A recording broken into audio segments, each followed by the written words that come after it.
à tous, salut Spenny. Salut Max, qu'est-ce que tu nous prépares aujourd'hui? Écoute, ça va être sauce tomate aujourd'hui, parce qu'on vous a déjà fait la recette de la pâte à pizza. Ah oui, il manquait l'essentiel. Voilà, donc sauce tomate, donc, qui sera utile pour de la pizza ou pour des pâtes, hein. Ça va très bien pour plusieurs recettes. C'est bon de le préciser. Voilà, donc forcément de l'huile d'olive, c'est obligatoire. Alors pour ce qui est de la tomate, nous on apprécie beaucoup en fait ce coulis de tomate qui est vraiment excellent. Ouais, c'est rare, mais il faut le souligner. Donc, voilà, donc n'hésitez pas à prendre du coulis de qualité, hein, pour éviter d'avoir de l'acidité. Voilà, de l'acidité, c'est vraiment désagréable. Ouais, hein, ça gâche tout, ça ruine tout. Voilà. Si vous avez tendance à utiliser un coulis qui est un petit peu acide, moi ce que je conseille c'est d'ajouter en fait un petit poivron rouge, tu sais, qui apporte de la douceur et qui cassera un petit peu l'acidité. Donc quelques gousses d'ail. Ouais, impératif. Un bel oignon, on l'a épluché. Bien sûr. On a été sympa, ça vous évite. Non, bien sûr, on gagne du temps. Ça vous évite de pleurer au moment où on le découpe. Ouais, on sait jamais. Alors nous on aime bien rajouter une petite tomate fraîche, ouais, voilà, qui donne un petit goût en plus. Évidemment du sel, du poivre, alors pas obligatoire, mais de la harissa, tu sais, de la harissa bien fraîche. Ça donne un petit côté pimenté à la sauce. C'est pas désagréable. Ah non, voilà, mais juste un peu. Voilà. Ouais, parce qu'il faut pas que ce soit piquant, parce que là ça devient après désagréable. C'est simplement pour, on va dire, agrémenter. Relever le goût. Allez, on est d'accord, c'est parti. Alors la première étape, ça sera de hacher en fait l'oignon et l'ail. Donc nous on va pas trop se casser la tête, on va tout passer au petit hachoir. Un petit hachoir comme ça. C'est fait pour ça. Hein. Tout à fait. On gagne toujours du temps. Allez, on va pas se casser la tête, on met tout d'un coup. On va mixer ça. En attendant, un petit peu d'huile d'olive dans notre poêle. Alors une poêle en inox avec un fond suffisamment épais pour que ça puisse se cuire à feu doux et uniformément. Okay. Voilà, on va préchauffer notre poêle et on va mixer l'oignon et l'ail. Allez, on se retrouve dans quelques secondes. Voilà, donc on a haché l'ail et l'oignon. Donc on va tout mettre dans la poêle. On va les faire dorer. Quand ils sont mixés comme ça, ils vont cuire plus rapidement. C'est ce qui va donner en fait un bon goût à la sauce tomate. L'ail et l'oignon, c'est super bon dans la sauce tomate. C'est quasi obligatoire. Donc voilà. On laisse mijoter? Oui, le temps que ça cuise un petit peu, donc on va baisser. Donc à feu doux? À feu doux, voilà. On va le couvrir également et on va vérifier au bout de quelques minutes. Allez, à tout de suite. Voilà, donc là ça fait 5-6 minutes à peu près. Voilà, on voit qu'ils sont devenus translucides, donc c'est bon signe. Une bonne odeur là, hein.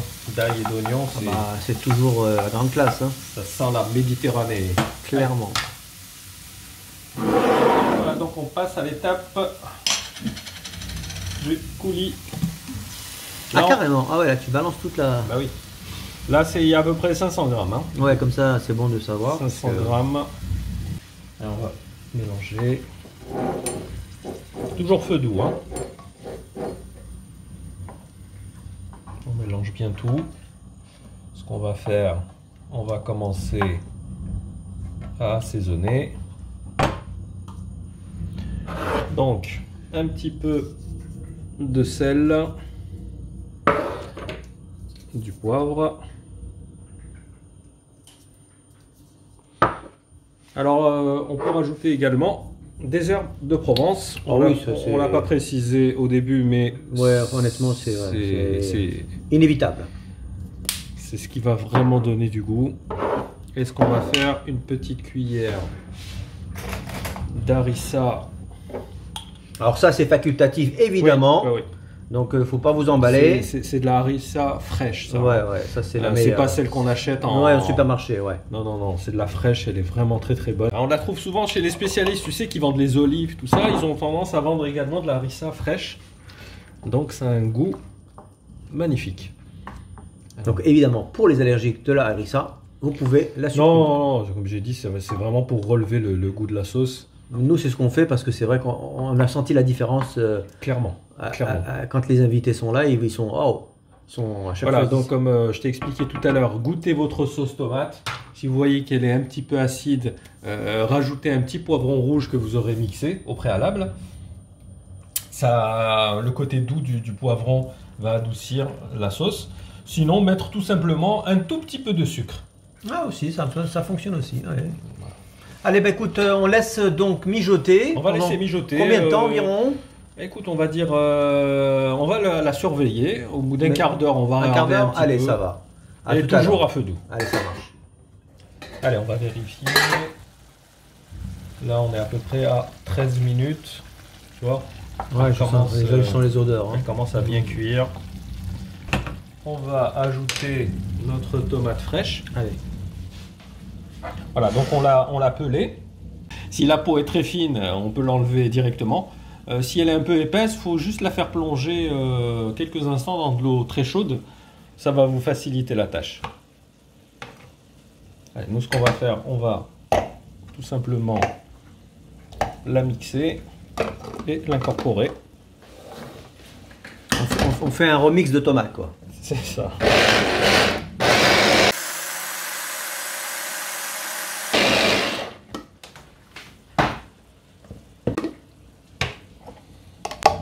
Voilà, ça va apporter de la fraîcheur. Et de la douceur aussi. Oui. Allez, on mélange encore un petit peu. D'ailleurs, il faudra, tiens, je pense à une chose, il faudra qu'on lance nos vidéos comparatives. Tu vois ce que je veux dire? Il serait temps de se pencher sur les produits qu'on nous vend et qu'on nous vante dans les supermarchés. C'est vrai, on peut donc, faire des comparatifs, des tests. Oui, par exemple, je pensais à la sauce. Tu sais que souvent dans les linéaires, tu vois des sauces de toutes les couleurs. C'est ça, il y a... Et souvent on nous dit, ouais, c'est de la folie, mais en fait, ce sont des sauces tomates assez catastrophiques. Il y a du bon, il y a du moins bon, il y a du vraiment très mauvais. Voilà, donc même pour tu sais, les pizzas. Hein, pour tout. C'est vrai qu'on arrive, on a un rayon énorme. Donc en fait, on ne sait pas trop vers quelle pizza se diriger ou vers quel produit frais. Donc on va faire ça très prochainement. Oui, comme ça va vous donner une petite idée. Voilà, on va goûter à votre place. Vous prenez pas de risque. On va être des goûteurs. Allez, on va dire encore 5 minutes à peu près, le temps que la tomate fraîche continue à cuire. Allez, ça marche. Et voilà, donc après 20 minutes, on a une succulente sauce tomate. Alors n'hésitez pas à la goûter pour rectifier l'assaisonnement, si ça manque un petit peu de sel. Mais elle est juste... Donc il faut qu'elle ait cette texture, sinon voilà, si elle est trop liquide par exemple, c'est pas bon. C'est ni trop liquide, ni trop épaisse. Par exemple pour les pâtes, au moins qu'elle puisse se mélanger bien. Je confirme. Pour la pizza aussi. La pizza, il ne faut pas trop mettre de sauce tomate. Ouais, c'est l'erreur que font beaucoup de gens. Et c'est vrai que ça ruine après la pizza en termes de goût et en termes de cuisson. Là, je peux vous dire que dans des pâtes, du riz ou sur la pizza, elle est excellente. Vous pouvez la conserver quelques jours. Justement, j'allais te poser la question. Ouais. Combien de temps à peu près au réfrigérateur? Quelques jours au frais. Voilà, on va dire 2-3 jours. À peu près, ok. Voilà. Tu sais, tout est cuit en fait dedans. Oui, tout à fait. Donc voilà, on a notre saucier. Vous pouvez la mettre directement sur votre table avec vos convives. Ils seront enchantés. Je pense que oui. Nous, on va passer à table. Nous, on va faire la pizza. Honnêtement, on peut pas. Écoutez, on va vous faire la recette puisque on a la recette de la pâte, on a la recette de la sauce tomate. Voilà, il reste plus qu'à assembler tout ça. La prochaine étape, on vous fera de succulentes pizzas. Voilà, il reste plus qu'à vous abonner si ce n'est pas fait. À liker, à partager et puis à nous rejoindre et puis laisser un commentaire. Voilà, ça nous ferait très plaisir. Merci Max pour cette super recette. À très vite pour la suite. À bientôt. Ciao.